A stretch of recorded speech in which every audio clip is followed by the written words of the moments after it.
சாமி என்ன மீன் மட்ட வாசமா அடிக்குது. எத்தனை தின்னீங்க மத்தியானம்?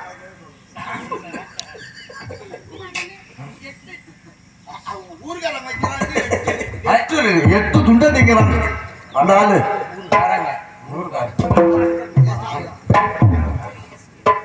போது சாமி நைட்ல நெஞ்ச கடிக்குங்கிறேன். குழம்பு மண்டிய விடு. பாவம் அந்த புள்ளி எம்மா கஷ்டப்பட்டு வாங்கிட்டு வந்து சமைச்சு போடுதுவேன். நான் என்ன சாப்பிட்டாலும் தெரியுமோ? என்ன கண்ட பிஞ்சிரா? கண்ட பிஞ்சியா? காலையில சரி சரி காலைல பாத்துக்கோ. ஐயோ தெய்வமே ஆகாத காலமோட மன்ற பாவி ஆகி போனோமே.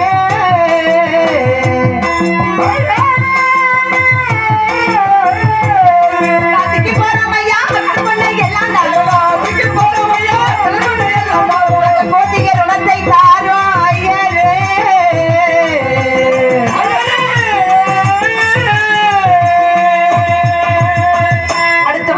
அள்ளி கொடுத்த கரம், அன்போடு என்னை மாலையிட்ட கரம், மக்களை நீங்கள் வாழுங்கள் என்று வாழ்த்துரை சொன்ன கரம், பாசத்தோடு குழந்தையை ஏந்திய கரம், செங்கோல் பிடித்த கரம், அப்பேற்பட்ட கரத்தை கிட்டி கட்டி அடிக்கிறீர்களே ஐயா, இது நியாயமா? நட்சத்திரங்களே இது நியாயமா? இந்த நாடகம்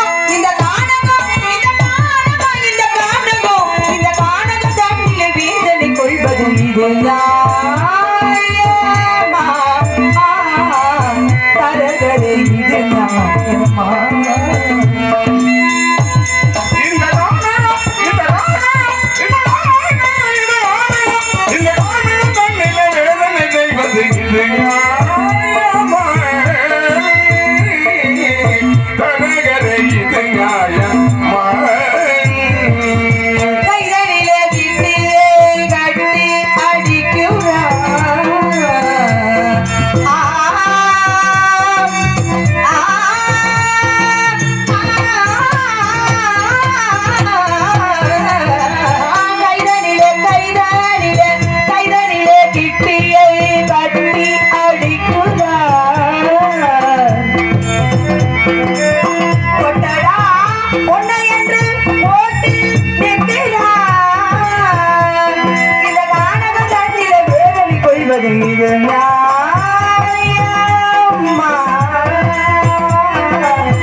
மைந்த நான் இங்கே இருக்க மாமோடி கடனே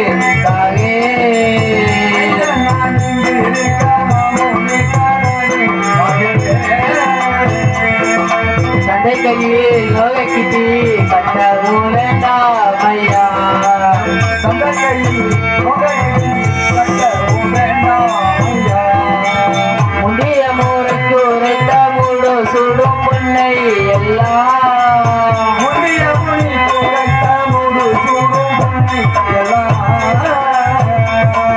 கண்டிடவே நாங்கள் வந்தோம் கை கிட்டி வாங்குவோம்.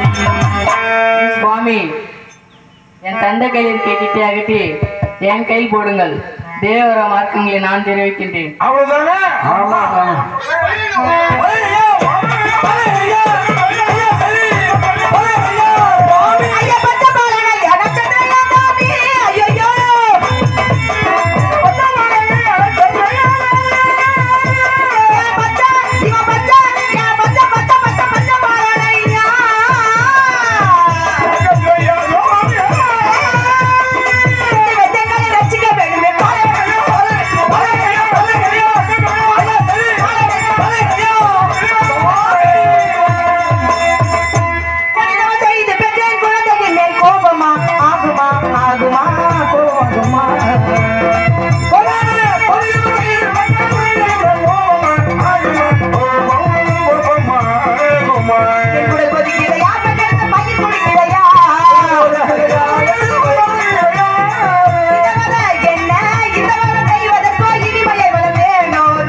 தாண்டியம்மா சொன்னா பருத்தி புடவை காய்ச்சி விடுதுரு தந்த கையில் இருக்குங்கிட்டே வாங்க அடியார் கையில் போடணும் தெரியாம இருக்கும் வார்த்தை சொல்லணும்னு கொட்டி விடுறே.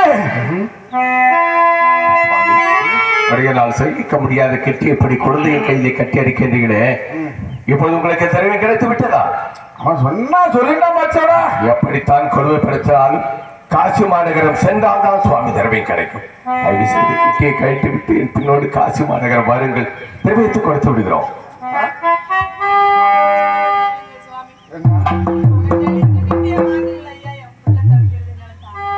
அவன் என்ன சொல்லிட்டான் பாருங்க, புள்ளைய பத்துக்க புள்ளைய பத்துக்க உனக்கு அதுக்குள்ள தானே வேணும். யாரு கொடுத்தாலும் ஒருத்தர் கொடுக்க வேண்டியதானே. இது என்கிட்ட சொல்லிட்டு ஈஸியா முடிச்சிரு பையா. நீ கொடுப்பியா? நான் கொடுக்க ஏற்பாடு பண்றேன். எப்படி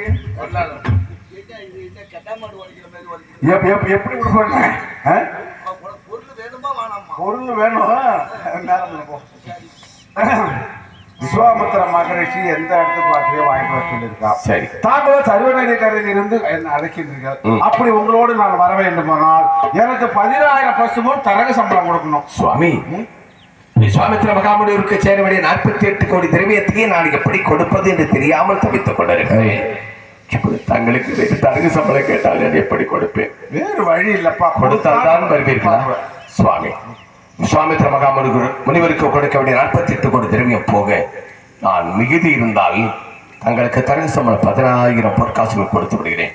கிட்டியை கழட்டி விட்டு பாருங்கள் சுவாமி. மிகுதி இருந்தா வாய்ச்சல் மாறக்கூடாது. மாறவே மாட்டேன். நான் ரொம்ப நேர்மையானவன். நான் ரொம்ப சொன்ன சொல் மாறாதவன். கரெக்டா சரியான சொற்களா இருக்கணும், மாற்றா இருக்கக்கூடாது. அப்படி மிகுதி இருந்தாதான் நான் உன்னை கேட்பேன். நடந்து மடியங்கள்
கடந்து காசி மாநகரத்தின் அருகாமையில் வந்து அதோ தெரிகிறது பார், அந்த கோபுரம் தான் காசி மாநகரம்.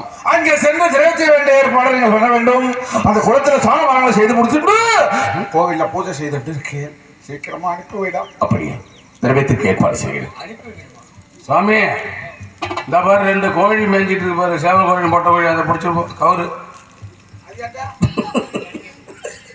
கண்மணி, நட்சத்திரத்தில் படாது பாடுபட்டு இந்த காசி மாநகரத்தை அடைந்து விட்டோம். காசி நகரத்தை கண்டவுடன் நாம் பட்ட கடன்கள் எல்லாம் தீரும் என்ற ஒரு நம்பிக்கை எனக்கு வந்தது. எப்படி வந்தது சுவாமி? வாசியை வளத்தில் கண்டேன். அப்படியா? இடத்தில் கண்டேன்.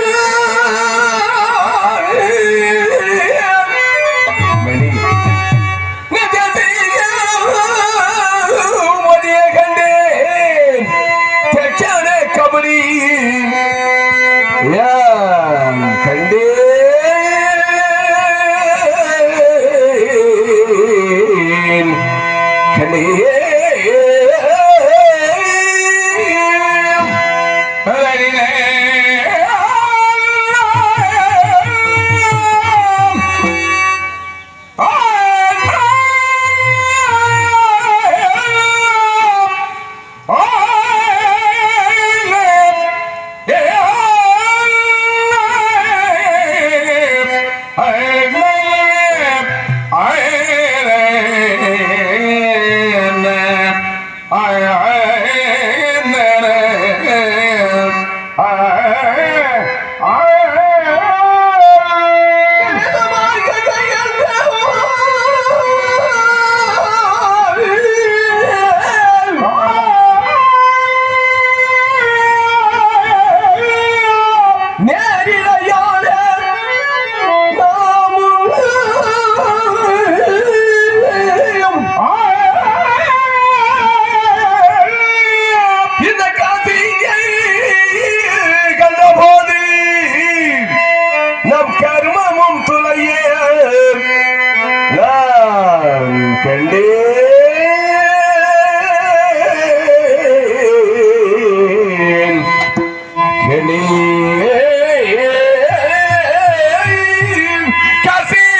சுவாமி. காசி மாநகரத்தை கண்டவுடன் நாம் பட்ட கடன் எல்லாம் தீரும் என்ற ஒரு நம்பிக்கை எனக்கு வந்து விட்டது கண்ணே. அப்படியா நாதா? இந்த நம்பிக்கையோடு காசி மாநகரத்தில் உள்ள கங்கையிலே நீராடி காசி விஸ்வநாதரை விசாலாட்சி அம்மனை கண்டு தரிசி. அப்படியே சுவாமி. காசி விஸ்வநாதா, விசாலாட்சி அம்மையே, நாடு ராஜ்யங்களை இழந்து 48 கோடி திரவிய கடலையை சுமந்து காசி மாநகரத்தில் வந்து கங்கையிலே நீராடி உங்களுடைய காலடியை பணிந்தால் எங்களின் கடன் எல்லாம் தீரும் என்று நம்பி வந்திருக்கிறோம். எங்கள் கடன் தீரும்படிக்கு அருள் புரிய வேண்டும் கருணாகரா. கண்மணி, என்ன செய்கிறேன் என்ன செய்கிறேன் இனி பொறுப்பாரோ நட்சத்திரம் பெண்ணே, இனி அவர் பொறுப்பாரோ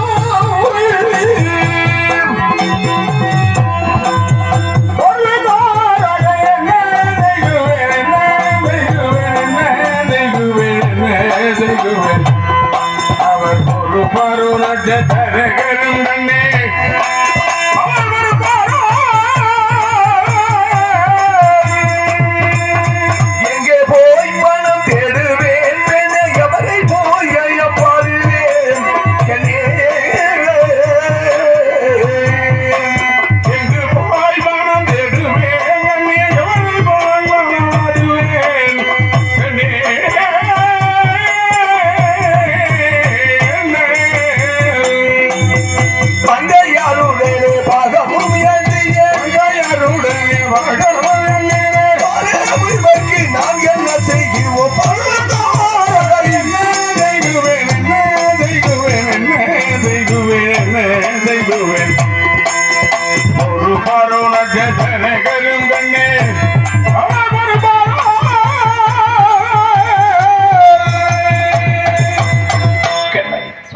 திரவியத்திற்கு என்னபடி செய்வது?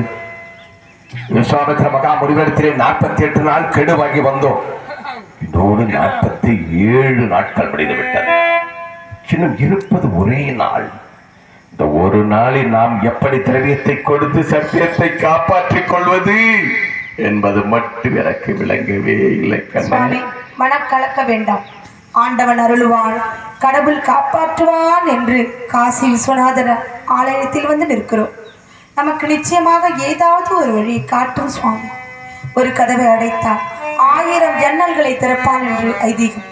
நிச்சயமாக ஏதாவது ஒரு வழி கிடைக்கும் சுவாமி. கண்மணி, நீ சொன்ன இந்த வார்த்தையிலேயே எனக்கு இப்பொழுது வழி கிடைத்து விட்டது கண்ணே. அப்படியா? சிறவியம் ஒரு மார்க்கத்தை ஆண்டவன் காட்டியிருக்கிறான். ஆனால் அந்த மார்க்கத்தை உன்னிடத்தில் நான் தெரிவிக்க வேண்டும் என்றால் நீ ஒரு இதயத்தை கல்லாக்கி என்ன சுவாமி இது? மங்கைய மதிய பெண்ணே, மதிதையல் அடித்த தேனே,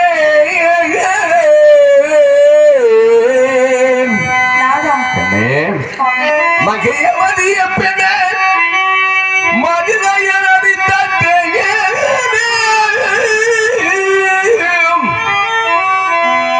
என் அங்கமும் முருகை கட்டி அடுத்திட்டார் நட்சத்திரக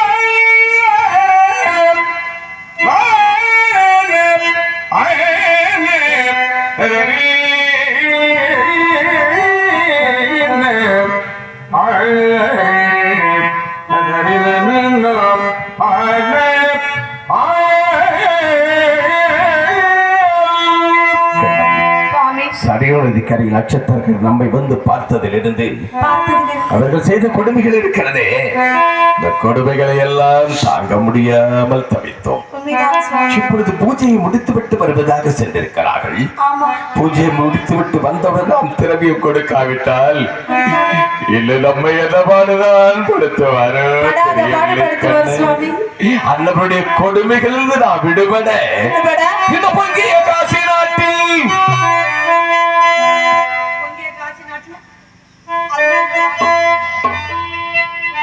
இங்கே காசி நாட்டில் என்று சொன்னவுடன் இப்படி துடிதுடித்து போகிறாயே, இன்னும் முழுமையாக சொன்னால் என்ன பாடுதால் படப்போகிறாயோ தெரியவில்லையே. கண்ணே, கண்மணி, போய் நான் அடிமைப்பட்டு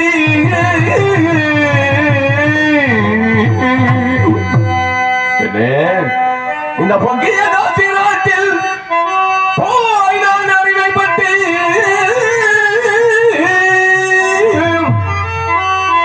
அந்த மங்கன முடிக்கு சம்பளம் வகையுடன் செலுத்தினேனே.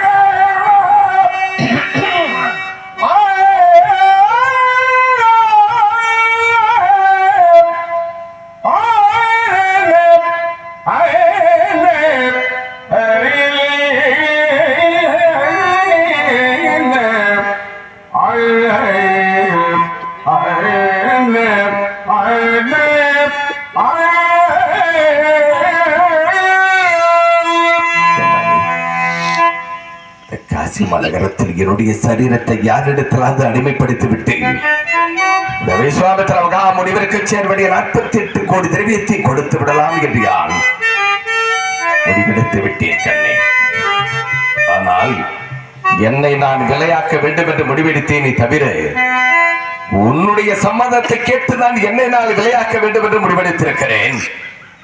உன் சம்மதத்தை தெரிவிக்க வேண்டும் கண்ணே. கண்மணி, ஆண்டவன் காட்டிய வழி இதுதானா? ஆமா. ஒரு நாள் கூட உங்களுடைய கருத்துக்கு நான் மாறான ஒரு கருத்தை சிந்தித்ததே இல்லை சுவாமி. ஆமா. ஆனால் இன்று கால கொடுமை, அதே ஆண்டவன் எனக்கும் ஒரு வழியை காட்டியிருக்கிறான் சுவாமி. வழியை காட்டியிருக்கிறானா? என்ன வழி என்று சொல். என்னை விட்டே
சுவாமி, நான் சொல்வதை கேளு. நான் சொல்ல வார்த்தை கேளுங்கள் சுவாமி. என்னையே விளையாக விட்டு விடுங்கள் நாதன். காசி மாநகரத்தில் உன்னை நான் விலை கூறி வைக்க வேண்டுமா கண்ணே? சக்கரை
ஆனால் என்னை போலுற்ற மனிதர்கள் எல்லாம் பட்டக்கடனுக்காக பாவி மனைவியை விலை கூறி விட்டு விட்டால் என்று நகைத்து பேசுவார்கள் கண்ணே.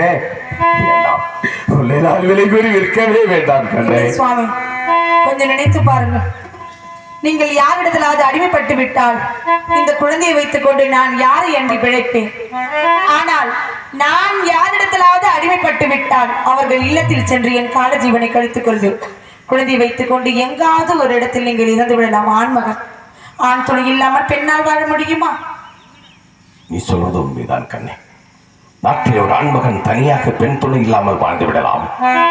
ஆனால் ஒரு பெண் ஆண் துணை இல்லாமல் வாழவே முடியாது கண்ணே. அது மட்டுமல்ல, சத்தியத்தை காப்பாற்ற வேண்டும் என்றால் எதை வென்றாலும் இழக்கலாம். ஆனால் எதற்காக சத்தியத்தை இழக்கக்கூடாது. சத்தியத்தை காப்பாற்ற வேண்டும், சத்தியத்தை காப்பாற்ற வேண்டும், சத்தியத்தை காப்பாற்ற வேண்டும் என்பதற்காக இந்த காசி மாநகரத்தில் நானே விலை கோரி வருகிறேன் கண்ணே. நானே விலை கோரி வருகிறேன். காசி மாநகரத்திலே வசிக்கக்கூடிய கண்ணதரவான்களே, பெருமல், சத்திரியர், வைசியர், சூஸ்திரர் என்று சொல்லக்கூடிய 4 வருடத்தார்களில் யாராக இருந்த போதிலும் சரி, தாராளமாக என்னுடைய மனைவியை விலை கேட்கலாம்.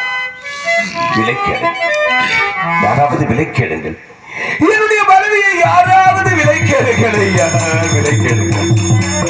ஒருவர் பட்ட கடனுக்காக வீடு நிலங்களை விற்றுக் கொடுப்பார்கள், மாடு கன்றுகளை விற்றுக் கொடுப்பார்கள். ஆனால் என் அப்பாவி நான் பட்ட கடனுக்காக என்னுடைய மனைவியை நானே விலை கூறி விற்கிறேனே. இது இந்த உலகம் அறியாத புதுமை, இந்த உலகம் அறியாத புதுமை, இந்த உலகமே அறியாத புதுமை ஐயா, உலகமே அறியாத புதுமை. கொண்ட மனைவியை விற்க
என்னுடைய மனைவியை திருமணம் செய்த அந்த நாள் முதல் இந்த நாள் வரை நான் கனவில் கூட பிரிந்ததே இல்லை ஐயா.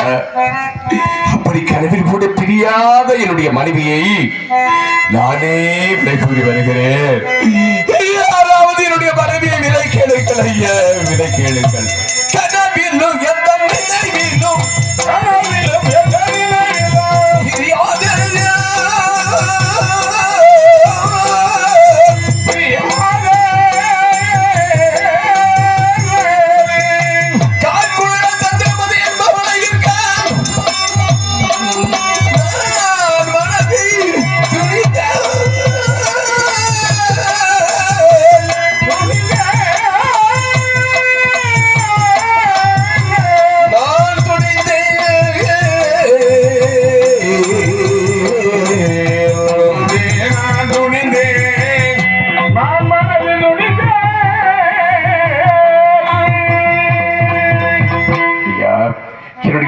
தாங்கள் விலை கொடுத்து வாங்கினால் தாங்கள் காலிலால் இடக்கூடிய வேர்களை இரு கரங்களாலும் தட்டாமல் செய்வாள் ஐயா. இந்த வேலைகளை தட்டாமல் செய்வாள். அயல் வீடு செல்ல மாட்டாள். என்னாங்க 32 லட்சணம் பொருந்தியவளை இல்லையா என்னுடைய மனைவி. அப்படி என்னாங்க 32 லட்சணம் பொருந்தியவருடைய மனைவியை நானே விலை கூறி வருகிறேன். யாராவது என்னுடைய மனைவியை விலை கேளுங்கள் ஐயா, விலை கேளுங்கள். அண்ணா போல எங்கள் தேவி, அண்ணா போல எங்கள் தேவி, அண்ணா போல எங்கள் தேவி, அண்ணா போல எங்கள் தேவி, அண்ணா போல எங்கள் தேவி, அண்ணா போல எங்கள் தேவி, அடிகள் வைக்கவோ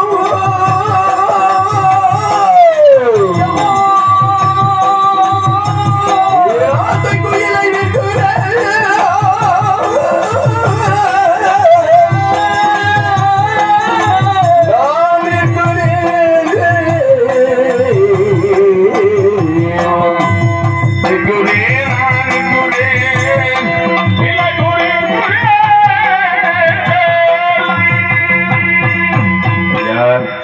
விஸ்வாமித்திர மகாமுனிவருக்கு நான் சேர வேண்டிய தெரிவித்துக் கொடுப்பதற்காக 48 நாள் கெடுவாகி வந்தேன். என்னோடு 47 நாட்கள் முடிந்து விட்டது. இன்னும் இருப்பது ஒரே நாள். இந்த ஒரு நாளில் நான் திரவியத்தை கொடுத்து என்னுடைய சத்தியத்தை காப்பாற்றிக் கொள்ள வேண்டும் என்பதற்காக என்னுடைய மனைவியை யாராவது விலை கேளுங்கள் ஐயா, விலை கேளுங்கள். ஒன்றை கட்டியாவது பண்ணார்கள்.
அயோத்தியாபுரி ஆண்டு வந்த திருச்சங்கராஜாவின் வளர்ப்பு மகனினுடைய பெயர் ஹரிச்சந்திரன்.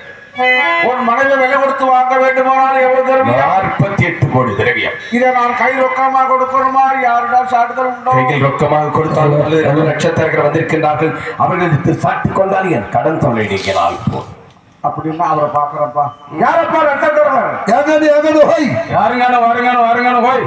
வாங்க வாங்க. அந்த விஸ்வாமித்திர மகரிஷிக்கு சேர வேண்டிய தெரிவத்தை பெற்றுக்கொண்டேன்னு அண்ணாட ஒரு சாசனம் எடு சொல்லப்பா. அப்பா ஹரிச்சந்திரா, விஸ்வாமித்திரக்கு சேர வேண்டிய 48 கோடி தெய்வத்தை அதோ நட்சத்திர வசமாக பெற்றுக்கொண்டு அன்னவருக்கு சார்த்தம் எது கொடுப்பாய்? அப்படி எழுதி கொடுக்கிறேன் சுவாமி.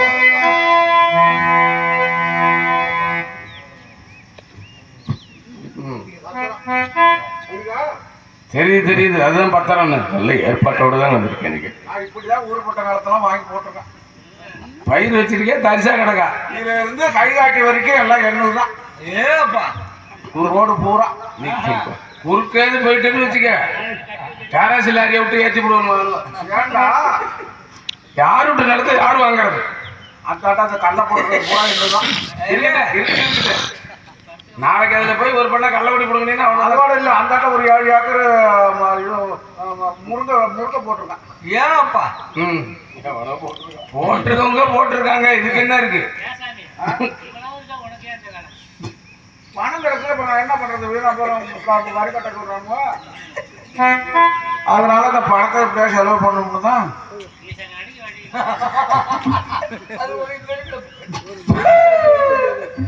சுவாமி, தங்களுடைய பெயர் நமக்கு சொல்லுங்க. கெங்கரதி உகின்ற வாசிமா நகர்தனில் வாழும் பஞ்சாங்க முறை பார்த்து சொல்லும் திருமாலையர் மகன் திருகால கண்டையர் அவர்கள் ஓட்ட நல்லா எழுதுறா. அப்படி எழுதுகிறேன். கங்கா நதி சொல்லுகின்றேன், காசி நகர்தனில் வாழுகின்றேன்.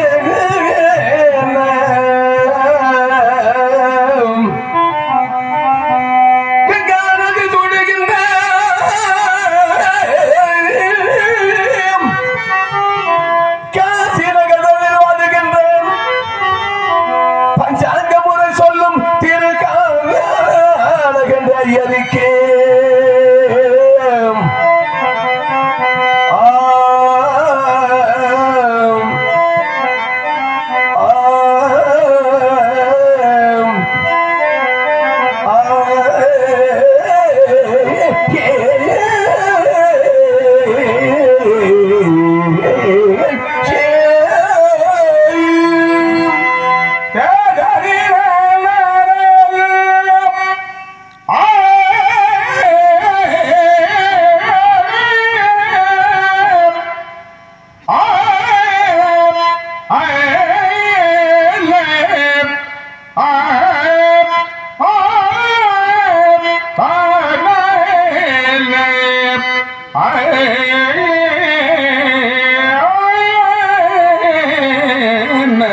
எழுதியிருக்கிறேன்.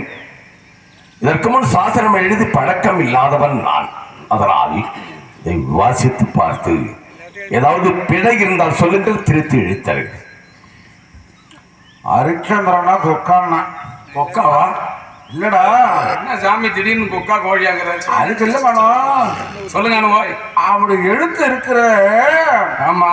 அப்படியே மணி மணியா, முத்து முத்தா, குண்டு குண்டா, ஆமா ஆமா அப்படிதான் எழுதிருக்கிறா.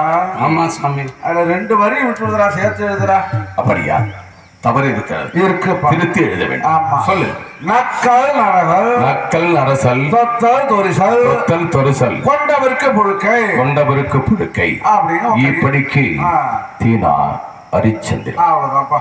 சுவாமி ஆ? ஒரு சின்ன சந்தேகம். சந்தேகம்னா கேட்டுருப்பா நக்கல் நரசல் சொத்தல் சொல் கொண்டவருக்கு புழுக்கை என்று எழுதி சொன்னீர்கள், நானும் எழுதிவிட்டேன். ஆமா. அதற்கு என்ன விளக்கம் என்று தெரிவிக்க வேண்டும் சுவாமி. அடா, அடா, அடா. இது கூட தெரியாத அப்பாரு பிள்ளையா இருக்காண்டா. என்ன பண்றது? நக்கல் இருந்தா சந்திரமதி, நரசல் இருந்தா தேவதாசன். உங்களை மாதிரி உள்ள ஆளெல்லாம் வச்சு மேய்க்கணும்னா அவர் அப்படிதான் இருந்தாகணும். சொத்தர் என்றா சந்திரமதி, தொரிசல் என்றா தேவதாசன். கொண்டவருக்கு புழுக்கை, வாங்கினவருக்கு சொந்தம். அவ்வளவுதாங்க வேணும். அப்படி என்றால் என் மகனையே சேர்த்து எழுதி வாங்கி விட்டேன். ஆமாப்பா, ஆமாப்பா. சுவாமி, ஏப்பா? காசி மாநகரத்தில் என்னுடைய மனைவியை மட்டும்தான் நான் விலை கூறினேன். என் மகனை சேர்த்து விலை கூறவில்லையே. நல்லா இருக்குதா? மாடு வாங்கினா கண்ணுக்குட்டி கூட தான் வரணும். பூ வாங்கினா நாடு அதோட சேர்ந்துதான் வரணும். எல்லாம் அதுல கட்டுப்பட்டதாண்டா. சுவாமி, இதற்கு முன் சாசனம் எழுதி பழக்கம் இல்லாதவன் என்று தெரிவித்தவுடன் இப்படி சூழ்ச்சியாக என் மகனையை சேர்த்து எழுதி வாங்கி விட்டீர்களே, இது உங்களுக்கு நியாயம் தானே? எல்லாரும் கட்டுப்பட்டதாண்டா. கொடுக்குறேன். மகனை அனுப்பத்தான் வேண்டும். அனுப்பிதாண்டா ஆகணும். அனுப்புகிறேன் சுவாமி, மகனை அனுப்புகிறேன். என் மனைவியை அழையுங்கள். எப்படி அழைக்கணும்? என் மனைவியின் பெயர் சந்திரமதி. நான் அப்படிலாம் அழைக்க மாட்டேன். சுருக்கமா ஏன்னா அம்மா நீட்டு வாயில நுழையாதுடா. எது அம்மா நீட்டு எது அம்மா நீட்டு? வார்த்தைடா. சந்திரவதிங்கிறது 5 எழுத்து உனக்கு அம்மா நீட்டா தெரியுதா? பாவி. சரி, உங்கள் இஷ்டம் போல அடி. அடியே சந்தி கூப்பிடுது மந்தி.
என்னடா சொல்லிக்கிறாரு. இவதான் உன் மனைவி. அப்பா என்ன மாட்ட தண்ணியில அடைய போட்டுட்டு வேலை பேசுற மாதிரி நான் பேசிட்டேன். பொறுமானம் இருக்கான சத்த பாத்திரங்களா? என்ன தாத்தா வாரம் வாரம் மாட்டு சந்தைக்கு போய் மாட்டு வியாபாரம் பண்றாளோ? ஆமா ஆமா. சாமி போட்டோ எடுத்துட்டு இருக்காரு ஆளு. பாம்பு டான்ஸர்.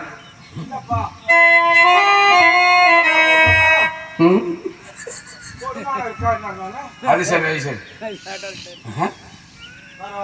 செல்வண்ண ஏன் தலையை தடவுறாரு? முடி வெட்டி விடுறதுக்கு இன்னைக்கு வெட்டலாமா நாளைக்கு வெட்டலாமான்னு. அது சரி, பொறுமானம் இருக்கு. சரிதான் சரிதான். புத்திமதிகளை சொல்லி அனுப்பி வை. ஐயர் ஆக்கிற அக்கா தங்கை கட்டிய மனைவி பெற்ற பிள்ளை யாரா இருந்தாலும் அவன் தாண்டா சொல்லி அனுப்ப. ஆமா. அப்படி நான் அவார்டு சொன்னது எப்படி கோடு கோடு கோடுன்னு அழுகுறாளே. இப்படி அழுது இருந்தா ஆத்து உருப்படுமா? என்ன பேசுவா? என்ன பேசுவா? காரி மூஞ்சில தூன்னு துப்புவாங்க. ஐராத்துல இந்த மாதிரி ஒரு சத்தங்க பட்டுட்டு கிடக்குது. ஐயருடைய கரகத்திலே தாயாக இருந்தால் மனைவியாக இருந்தாலும் மகளாக இருந்தாலும் வாடி போடிட்டு தான் அழைப்பார்களாம். தன்மை போல் முன்னையும் அடைத்து விட்டார்கள். 48 கோடி திரவியத்தை கொட்டி கொடுத்து வாங்கி நமது சத்தியத்தையை காப்பாற்றிய ஐயர் ஒரு வார்த்தை கேட்டாலும் நீ குறைந்தா விட போகிற. கலங்க வேண்டாம் கண்ணே, கலங்க வேண்டியவன் நான் இருக்க நீ ஏனம்மா கலங்குகிறாய்? ஏன் சுவாமி? காசி மாநகர வீதியிலே உன்னை நான் விலை கொண்டினேன். ஐயரோ சூழ்ச்சியாக மகனையும் சேர்த்து எழுதி வாங்கிவிட்டார். உனக்கு துணையாக மகன் வரப்போகிறான்.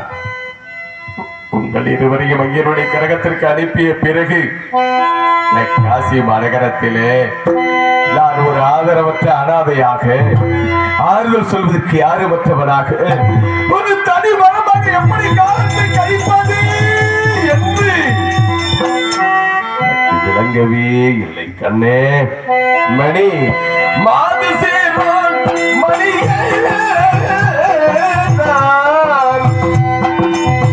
ஏது செய்வேன்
மனைவி அமைவதெல்லாம் இறைவன் கொடுத்த வரம் என்று முன்னோர்கள் சொல்லியிருக்கிறார்கள்.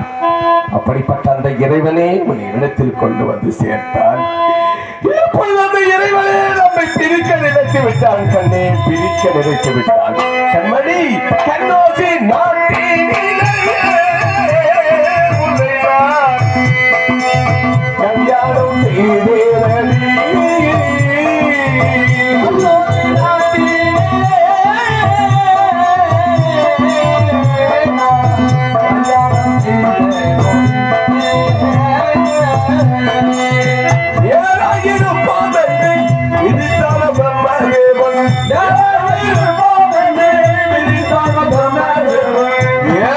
இருப்போம் என்று விதித்தாலும்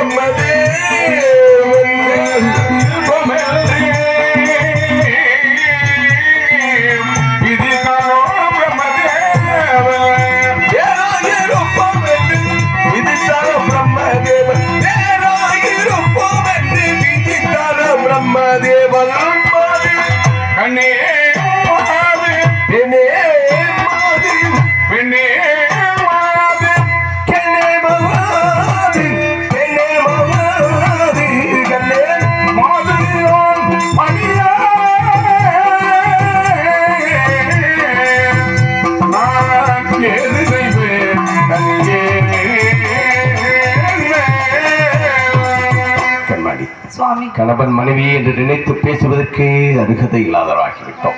அதனால் மனதை திடப்படுத்திக் கொண்டு செல்வனை கூட்டிக் கொண்டு ஐயருடைய கரகத்திற்கு சென்று வருவாய் கண்ணே. ரத்தின சிம்மாசனத்தில்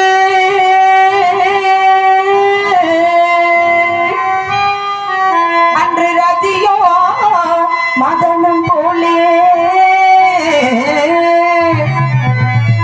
இத்தனை காலம் மட்டும் நாம் இருந்தர சாண்டு வந்தோ மன்னவா நாதா மன்னவா சுவாமி.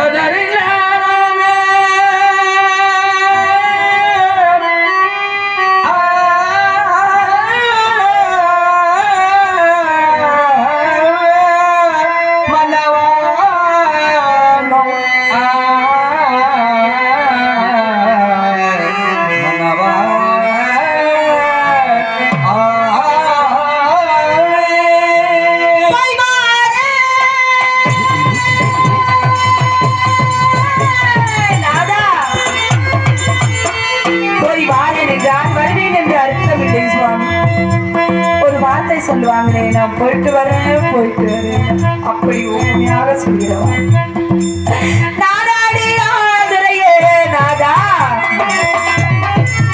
நாடாடி ஆதுரையே நாடடியார் மன்னா உன்னை இங்கே நானும் தரணம் செய்தேன்.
ஆசையாடும் அன்போடு அத்தா மன்னவா தெய்வமே என்று வணங்கி நாதா நாதா என்று கூப்பிட்டு அர்ச்சனை செய்தேனே அந்த தெய்வம் இப்ப என்னை விட்டுட்டு போகுது. இனி அந்த தெய்வத்துக்கு பூஜை எது, நான் கூப்பிடுவது எது? அது மூச்சு காற்று இனி என் அருகில் இருக்காது. என்னை கண்மணி என்று கூப்பிட அந்த வார்த்தை நான் கேட்க முடியாது. நான் எப்படிங்க உங்களை விட்டுட்டு இருக்க போறேன்?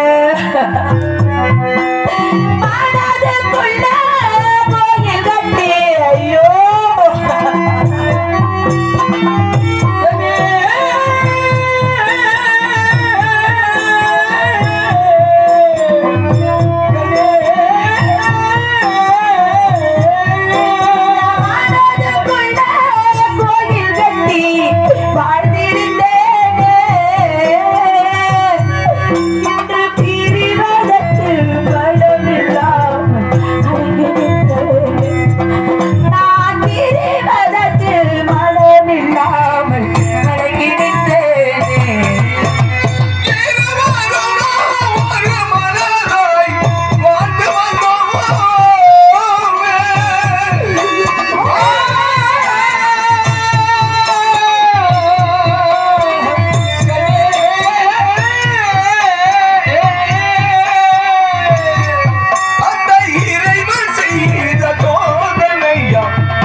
முடியறதுக்குள்ளே அடிச்சிருக்கீங்க.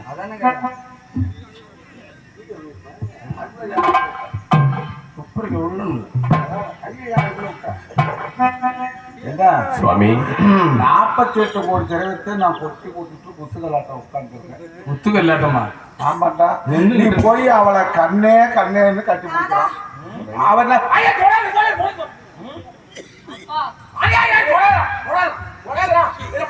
ஏன்டா ஏன் தொடாதுங்கிறாரு ஆளு? முதல்ல போட்டா என்ன இப்ப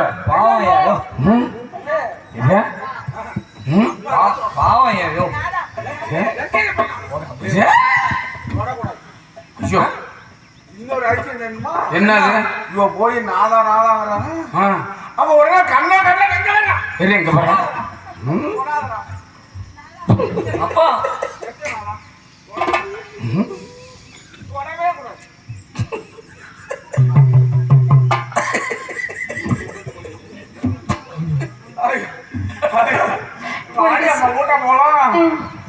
பட்டமதி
முகத்தையாவது பார்க்க உனையா ஏயா பாவம் இல்ல அப்படியே உன் பிள்ளை நாங்கள விட்டுவாங்க விட்டுவையா விட்டு வேண்டின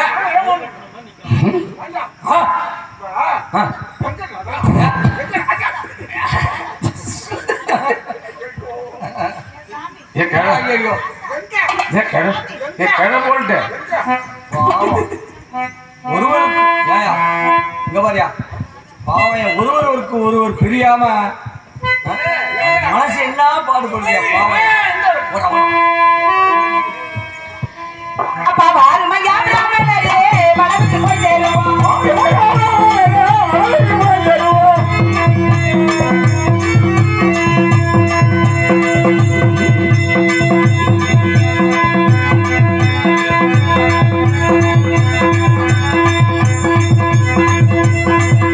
ஐயோ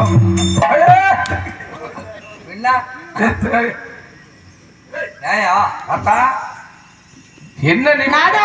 நீ மட்டும் வந்து பறிச்சு கூட வந்து மட்டும் கண்ணே பல்ட்டி அடிக்கிற கண்ணே உங்களை விட்டுட்டு எப்படிங்க போவேன் ஐயா யோ எங்க சாப்பிடுவீங்க எங்க தூங்குவீங்க ஐயோ பச்சை தண்ணி கொடுக்க கூட ஆள் இல்லையே நான் என்ன செய்வேன் என் சாமி யோ எம்மணி அங்க உள்ள பாரு நாதா உம்மா ஆத்துல தான் சத்தம் கேக்குது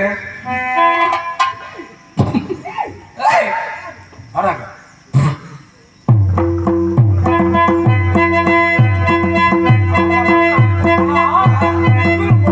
அங்க பாரு பின்னால என்ன நடக்குது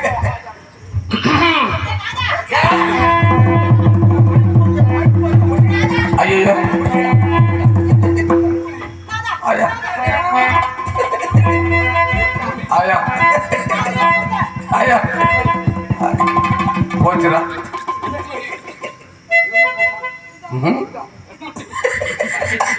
என்னடா எல்லாம் அவுத்துட்டு போகுது ஐயருக்கு ஏன் தாத்தா பரிசு கட்டியா நீ வர வேட்டியா என்ன என்ன தேவரை தாத்து உங்ககிட்ட நான் சொல்லுறேன் நான் இருக்கு கட்டும் போது என்னத்த கட்டுறியா ஐயா ஐயோ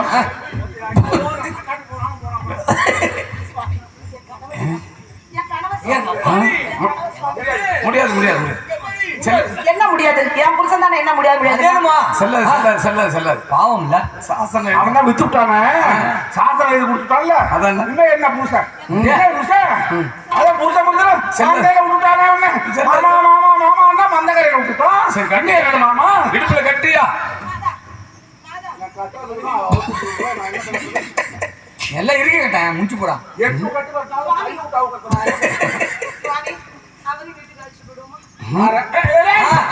அதையும் செய்யலாம் செய்யலாம் அதிகமா செய்யலாம் அவரும் ஏதாவது வேலை செஞ்சு அவருக்கு ஏதாவது மாடு மேய்க்கிற வேலையா இந்த புழக்கடையில வேலையா நான் பாத்துக்கிறேன் மாடு மேய்க்கிற வேலை அங்க வேலை இல்லை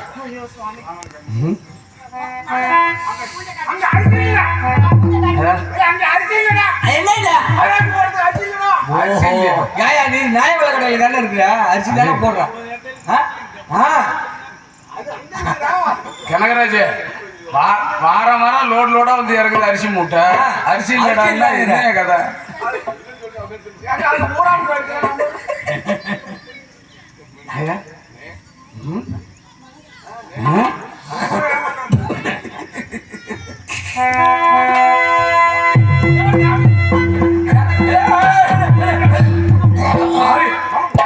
பாவி நானே நடக்கண்டா தம்பி என்ன என்ன நினைச்ச செட்டு செட்டா இருக்கு ஏதோ ஒரு 10 நாளைக்கு வந்து ம் 10 நாள் கழிச்சு அந்த பொண்டாட்டி உள்ள பாத்துட்டு போட்டு அப்படின்னு நினைச்ச நினைச்சண்டா சரி வரவன் சொல்லிவிட்டான் ம் ஆனா இவன் அந்த நினப்பு வச்சுட்டு வந்தான்னு வச்சுக்க சரி என் ஊர் வந்து சுத்தும் அதுல அதுல ஜன்னல் சுத்தி வச்சிருக்கேன் சரி இவன் வந்து ஆ இவன் ஆத்துக்காரி நிக்கிறாளான்னு ஆ. ஏறி எட்டி பாப்பான் சரி அந்த நேரத்துல ம். ஏன் கொண்டாச்சு ம். புடிச்சு விட்டு ம். தலைமொழி வாரி விட்டு ஆஹா. ஆயிரம் விளாத்திட்டு இருப்பான் சரி இவன் பார்த்தான்னு வச்சுக்க ஆ இவன் கூட ஓடியாந்துருவான் என்ன ஏன் தாத்தா இப்போ உனக்கு 70 வயசு இருக்கும் ஆமா. அப்போ உன் பொண்டாட்டிக்கு 60 வயசாவது இருக்காது ஆ. அந்த கேள்வியை பார்த்துட்டு அவரு என்ன பண்ண போறாரு என்ன? என் ஆத்துக்காரிக்கு என்ன வயசுக்குறா என்ன வயசு இப்ப என்ற மாதிரி ஆ. விஜயலட்சுமி வீரமணி போதுமணி செல்வி கனக செல்வி விளக்கப்பத்தாடி வாக்க போற நீ இல்லம்மா வயசு ஐயாயிரம் வருஷத்தா சீ. என்னன்னா அது பேரு ஆத்துக்காரிக்கு என்ன தெரியுமோ என்ன 20 20 வாழைப்பழம் வாங்கி கொடு ஏண்டா சாதாரணமா போகும் 20 ஆமா அடைச்சா 20 வயசு ஆ, சரிதான் உனக்கு உனக்கு என்ன விடிஞ்சா யாத்து பக்கமா இவனை கண்டா அப்படியே நோண்டு மொழிய நோண்டு மொழிய நோ அச்சா மொழிய அச்சா உடவனா இல்ல ஏன் வேட்டியோட அவுத்துட்டு போதா ஏயா ஆக நீ போறதுக்குள்ள எல்லாத்தையும் அவுத்து போட்டு போற ஆளு தான்